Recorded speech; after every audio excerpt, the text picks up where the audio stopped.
what I do. I am a registered holistic nutritionist, a certified health coach, Reiki practitioner, and a reformed junk food addict. And I admit it, I am obsessed with food. Just ask my family. Is there anybody here who is also obsessed with food in a little way? Yeah, okay. Do you ever wonder why you think about it all the time? Yes. Yeah. You're not the only ones, I promise. I want you to think about our ancient ancestors for a minute and what they had to do in order to survive. Their entire existence was about shelter and water and food. Nothing else mattered. Well, except maybe lovemaking and procreating, but that was a topic for the lady who went before me. Almost all of their activities were geared around food, as well as their rites of passage. Where they lived, whether it was in a cave, or a hut, or a modest homestead, was relevant to where the food was. The men would go out and hunt and fish in groups, and the women would study plants, and harvest and forage, and they did that to balance out their nutrition. And it was hard and sometimes very dangerous work. You had to be cognitive, or you could wind up eating the wrong berries, poisoning your tribe, or mauled by a ferocious boar. And those are all bad things. You had to think ahead towards the seasons and what food would be available. You had to know how to conserve, preserve, and store your food, like all animals do. It makes sense then that we're both cultured to think about nutrition and food and genetically inclined because our very survival depended on it. So let's fast forward now to modern day times.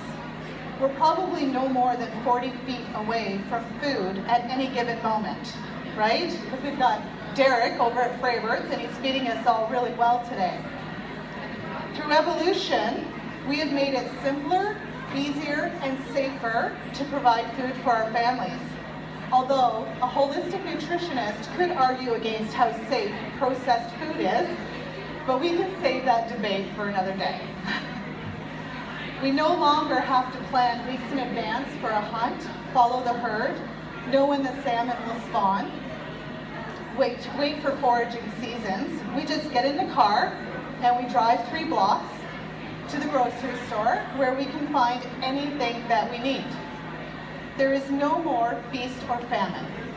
It's just feast, feast, feast, right? So herein lies the challenge that we face. We're still programmed to think about food all the time. But since we no longer have to go to the extremes of hunting and gathering, we've lost that necessary balance.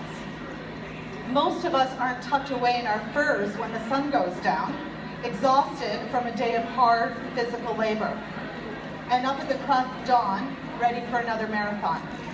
We don't have to chase after our food.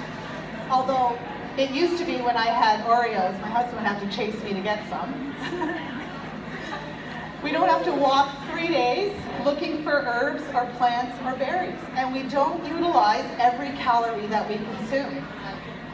So in addition to our survival instincts, processed food is carefully manufactured to be addictive, with refined sugar, addictive, refined flour, addictive, and don't forget the high fructose corn syrup, which is super addictive.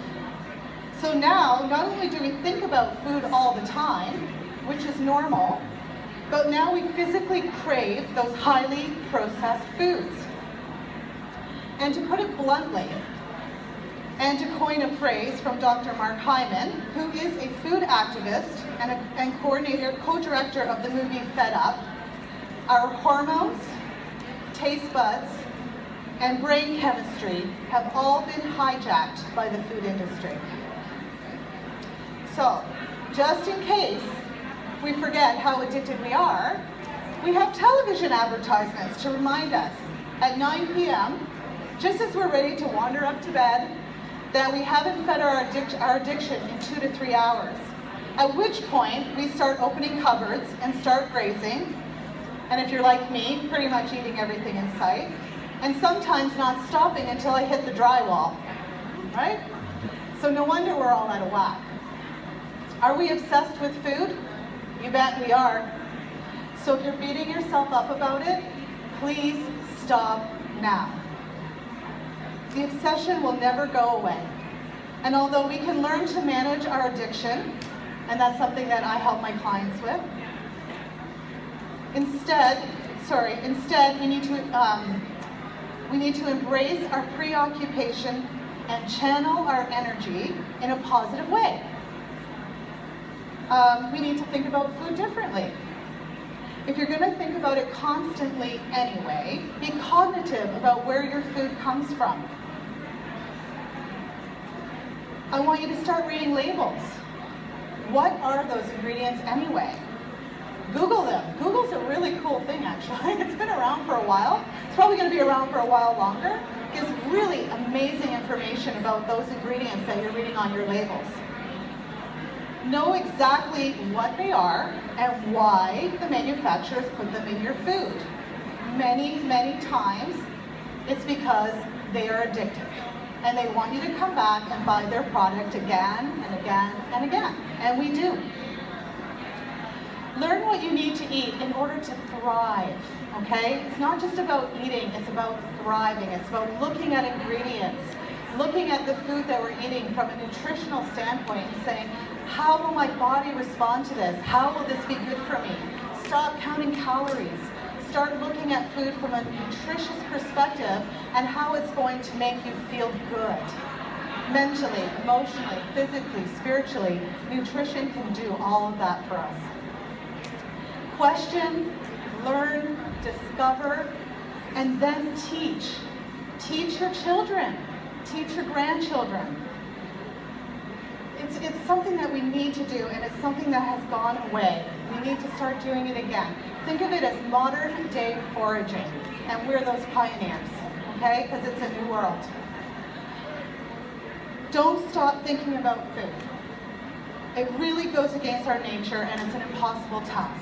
But rather learn to adjust your focus. It's called mindful eating, and it sounds a lot nicer than obsession, truly.